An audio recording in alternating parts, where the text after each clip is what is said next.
Hello guys, welcome to the channel. Today, Overdress released. Technically, not today. Today is Monday. As the time of recording this, they released Friday, but I had a long weekend. I had a thing to go to, had some stuff to do, but we got the Overdress decks. You can see that there is no Magnolia. Magnolia is here. Nice and sleeved, ready to play. Nice and in Magnolia sleeves as well.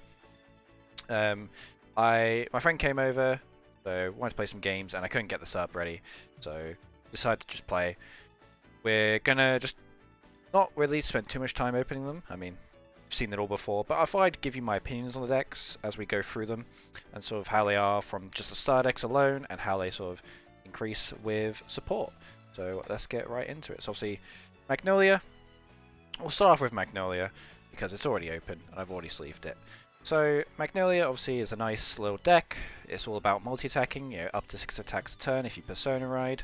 The star deck, sort of, there is not many cards in here that you see play. Like, you've got obviously like the main cards, Lattice, Charis, obviously Magnolia, and I think this next best card is, what's this guy called again? Silverhorn Beast Duja. Who's a +5 if you have a full field, basically. And like those are basically the only cards you take out of this, obviously not including triggers. Honestly, the deck is it can be pretty powerful if you sort of steady out your resources. Obviously, I played it against Tamari Seto, or over its Set of Snow, and that is a pretty hard matchup because obviously they're gelling your cards. You've then got to take them out to be able to do Magnolia efficiently and stuff like that. And honestly, like, yeah, I think this is one of the decks which has the biggest offense, but dies the most to a defensive. It's because it's Stoic Care, I've got Split because I'm an Neonectar simp, so it's the closest I'll get to Neonectar. But it's alright. Deck's cool, but lacks the power for pushing through defensive. So obviously the set helps. We'll move on to a Dragon Empire. I do want to be careful with these because I do want to keep. I'm going to just rip into them. Sealed. I'm going to have well, not sealed, obviously. But I want to display them. I want to have keep the boxes on display, just as this is where, like, so far, man, I've been playing. Overdress is just so fun. Like, everyone tweets about how, like, we thought the trial decks were going to be fun, but we didn't think it'd be this fun. I mean, there's a little bit of an exaggeration. I mean, it is trial decks. Like, I am very much waiting for this. I am very much in, set 1 waiting room. Okay, well, you open up. Okay. I'm very much in set 1 waiting room. The trial decks are cool, but in terms of power level, I just kind of want the, set already. But Overdress is a good thing for Vanguard. I think, like, the way the product releases are going, it's good. Obviously with every set just being the 5 nations, so every card can be used in every deck. They're not designed to be, but they can. Nothing's stopping you. And just design choices like that just is a really good move for Vanguard, moving away from the 24, 25 different sets. You know what? Everything about this UU star deck has just proven to be a pain in the ass. This is really well glued. This is properly glued down. But yeah, like, I think the release schedule, the release, like, what's actually in each set is just a really good thing for the game. And some people got a bit sort of, obviously we had the reveal of the encounter cards, so people got a little bit worried about sort of the nostalgia factor with those. But I think the next ones won't be released until at least March next year, so I think it's fine. I think as long as they don't power creep within like a couple sets, I don't want to see any of these decks be power crept until at least set 5, and that's just optimistic. I think even later could be doable. But we got Dragon Empire, the most basic structure deck. This is the one that you would give to your little cousin to learn how to play Vanguard, because it's literally just beat-faced the deck. I'm not going to go through or read any of these cards. We all know what they do. But it's the most basic, and probably, I mean, it's a good starter deck because it's just hit face and it's got a big number. But I'd say it's the least interesting one, personally. But because it's the main character, it's probably going to be one of the better decks going forward. You know, we've got set 1 with Verena Valiente. He's pretty good. And then obviously we'll just see more support in the future. And obviously every Dragon Empire deck card can work with this deck, regardless if it's for Eugene or, you know, Overlord, unless obviously the Overlord cards specify Overlord. But we'll have to see. We'll have to wait and see. We've only got one set. We'll move on to number 2, which is Bruce. This is one of the decks that I'm, outside of Soikea, that I'm looking to build.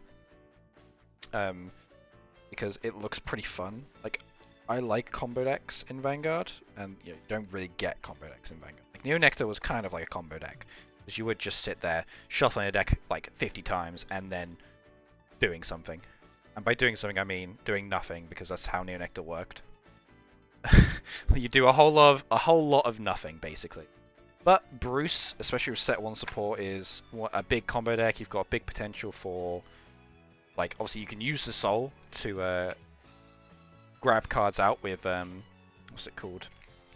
Proto-Orb Dragon. Really cool card, by the way. Really like that card. You've got the Gear Chronicle Grade 1, which is a Persona Ride. That was a misprint from the global localization team. Who would have thunk it? Vanguard or Bushiroad Global fucking up a localization. What a surprise.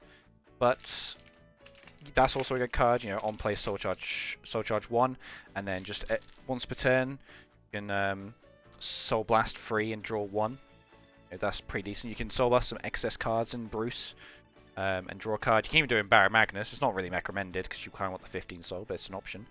But yeah, like, Bruce is... You think of Bruce... People would discount this and think it takes 4 turns to get going. But if you can, like, get some, like, nice, efficient early pressure with Bruce, then his final rush turn suddenly becomes really good.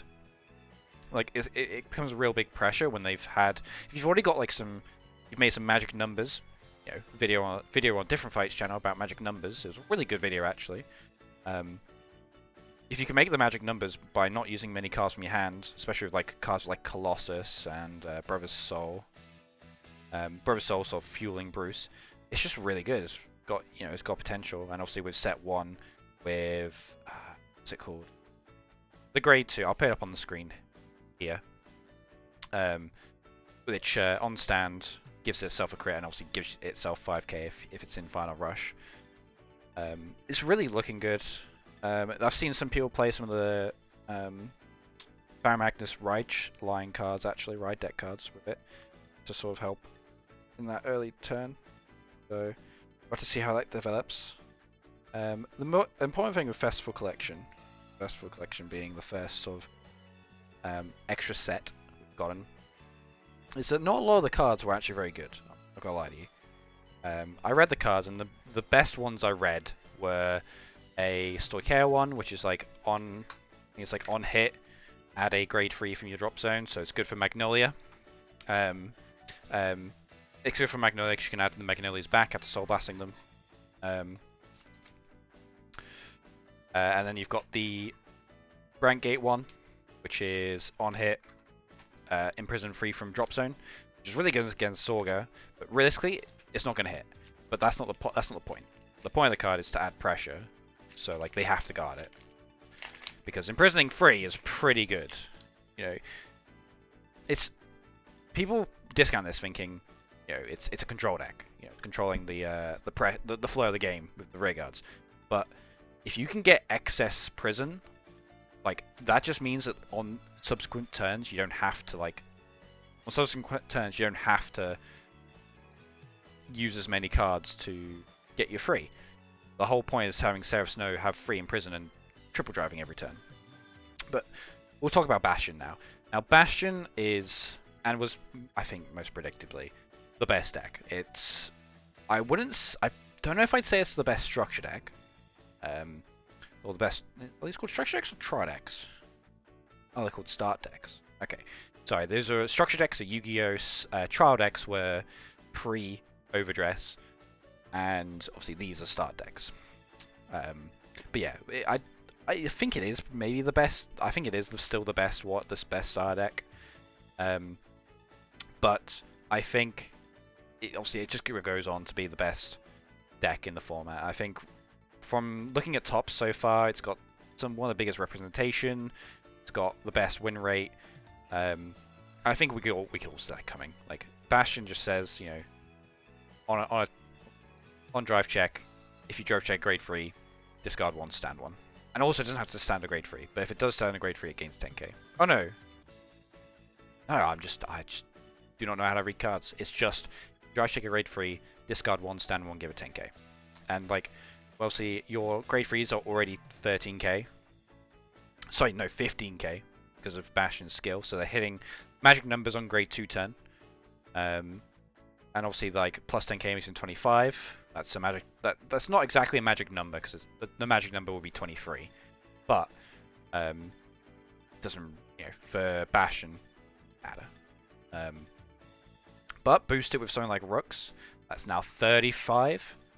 And if that's on the first, and if that's on your first grade 3 turn, and they're still on grade 2, that's a mad number.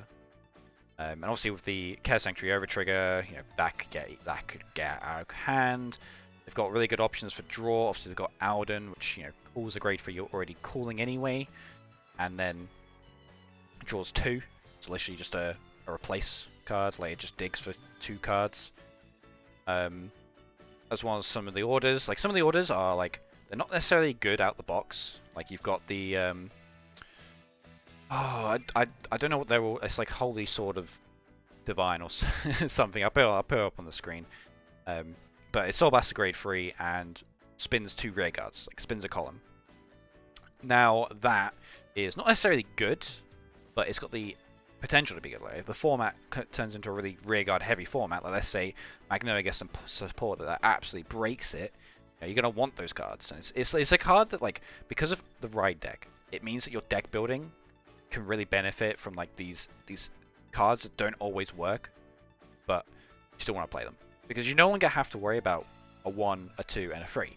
So you can just have these 1-ofs or these 2-ofs that, like, you want to see in some matchups. And, you know, if you see them early, then you can just discard them for the ride deck if you don't need it in that matchup. And obviously, the biggest, I think, through all of these decks, right, with Brandgate, we'll open up now. But for all these decks, Bastion is the winner when it comes to the right deck. Bastion as a deck would not work without the right deck, I don't. Like, it would be a Shurikaiser. A Shurikaiser has its own problem. The issue with, like, needing grade 3s and drive check with the old rules about the right deck is that, like, you have to play more grade 3s than you're sort of willing to. They don't have guard shout, they don't have guard value. They aren't grade 1s or 2s, so you can't ride them early. And you drive check them, then they're not triggers, and they're not, you know, guard value, as I just said. But in Overdress, after that, doesn't matter. You know, you don't need to guarantee a 1, 2, and a 3. I've said all this in my video, you know, this fixes Vanguard. I'll put it like a little captioned, if I can figure out how to. But Bastion is 100% the biggest winner. I think Bastion as a deck just wouldn't work without it. But moving on to the haha funny Horny Jail deck, Surf Snow. This is a deck that's really weird. It's really weird. Like I looked at this and thought, triple drive every turn? That seems broken. Why is this not why is this not a good contender? That's because this deck loses out when people actually know how to play against it. Right, this is one of the decks that like loses the most when you don't know how to play against it. So, obviously, Surf Snow, Chaos 1, Imprison 2 from field. Well, what if I don't have a field? You can't imprison. Can't imprison, you can't get the 10k and the drive check. Can't get the 10k and the drive check. Your deck basically does nothing. Like that is your main resource engine in this deck, is 10k and the extra drive check. Now, against some decks, like Magnolia, you're basically guaranteed to have targets fit to imprison. And against decks like Bruce, you're just not, because all they need is front row. But also with decks like Dragon Empire or Nirvana, Overdress, they could just have a board of 4 Trick Stars or 3 Trick Stars in the back row.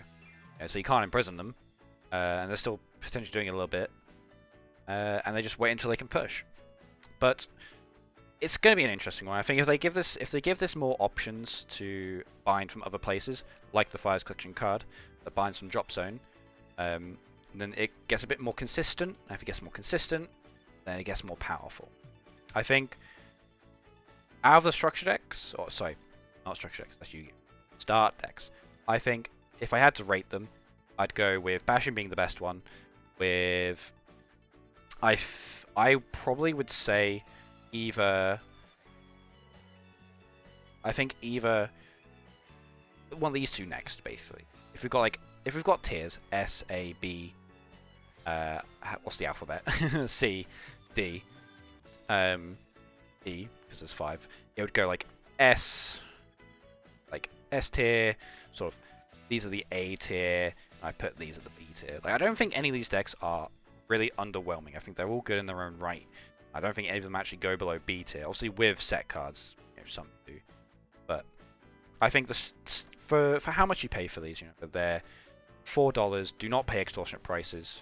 Okay, do not pay scalper prices on these decks. But for the price they were, these decks hopefully, and it looks like they will be continue to support throughout Overdress's history, at least for the first year, maybe 2. I think they're a good pickup. That's why I picked up all 5, because they're all good. Obviously, you don't have to pick up structure deck. You could pick up the Festival Collection reprints, but those probably cost a little bit more. But yeah, those are my just opinions. I thought I'd just make a quick video. Like, I don't want to talk about like the specific cards. I'm not gonna go through like, oh my god, Nirvana, we pulled a Nirvana. Oh, we pulled another. That's all. You've all seen them. I just thought I'd open them up and talk about the Star X and my sort of opinion, just as a little bit of a rant.